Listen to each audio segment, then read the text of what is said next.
All right, so today I have one of my favorite pieces for you. This is the Jaeger le Coultre Reverso Tourbillon in rose gold. This is one of the coolest pieces they've ever made. They were made in the 90s and just amazing. So let's check it out. The first thing you can notice is clearly this was to be a very, very high-end and special piece from them. You can see that from the box. This is like, it feels like a suede almost. It may be some sort of really nice microfiber, but I think it's actually suede. And it wraps this beautiful, beautiful, I guess maybe bird's eye maple box. Really just super high end. Also very kind of 90s luxury. So you can see there's the JLC logo on it.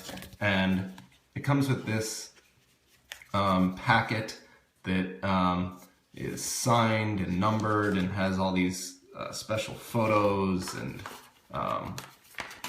these things that talk about every feature of the watch and of the Reverso, and it's pretty cool. And actually these watches are getting really difficult to find now that are complete with all this stuff, because you can see on the inside we also have gloves, a suede bag, a cloth, and the guarantee booklet in there. So it actually came with a lot of stuff, and a lot of that stuff has been lost. So this is a pretty special example that's totally complete with everything. And now, let's check out the watch. So here it is.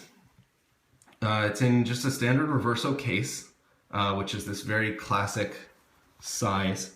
You can see it here. The newer ones, they've gotten pretty big, and they can be big and boxy. This is sort of just perfect.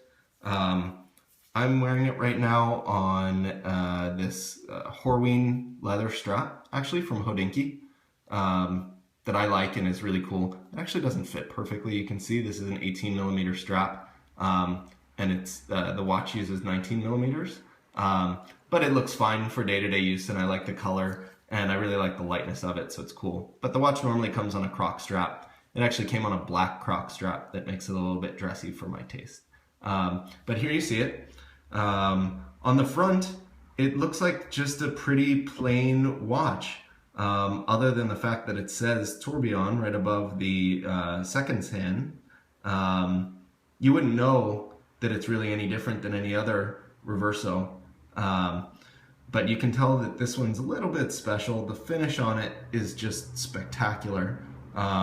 If you look at the guilloche of the dial in the seconds, it's this beautiful, beautiful waved guilloche pattern that really moves with the light. And then that contrasts to this other pattern here. So it's really pretty amazing. The numbers you can see are these Arabic numerals, and they actually have a lot more depth in person than is coming out on this video. They're pretty cool, and the watch is of course super, super easy to read, because you have these beautiful blued hands on a silver dial, and these big blued Arabic numbers. And so it's a very, very sort of practical and easy watch, and you just have this kind of normal, great watch until you flip it. You can see the amazing even perlage there, and voila. Now you're looking at something pretty special. So this movement is incredible. I mean, you can see how small the movement is. With all these big watches nowadays and these huge movements, you forget that the quest in watchmaking for a very, very long time was to see how small complex mechanisms could be made. And that really is what makes things difficult to make. And this is one of the amazing examples of that. It's this awesome movement that's finished in rose gold, And you can see here it's got a power reserve, so let's wind it up. I think it's a 46-hour or 48-hour power reserve. It counts here to 40, but you see the pointer actually goes past the 40 for a while. And even in the power reserve, you can see this amazing guilloche finish pattern that is contrasted against the regular lines of the finish here. But everything is just like top notch finished.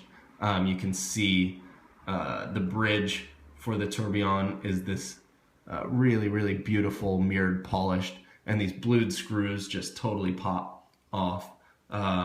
So it's just a really awesome movement. One of the really kind of interesting things about the movement is that it is a 1-minute tourbillon, and you can see that it actually rotates backwards.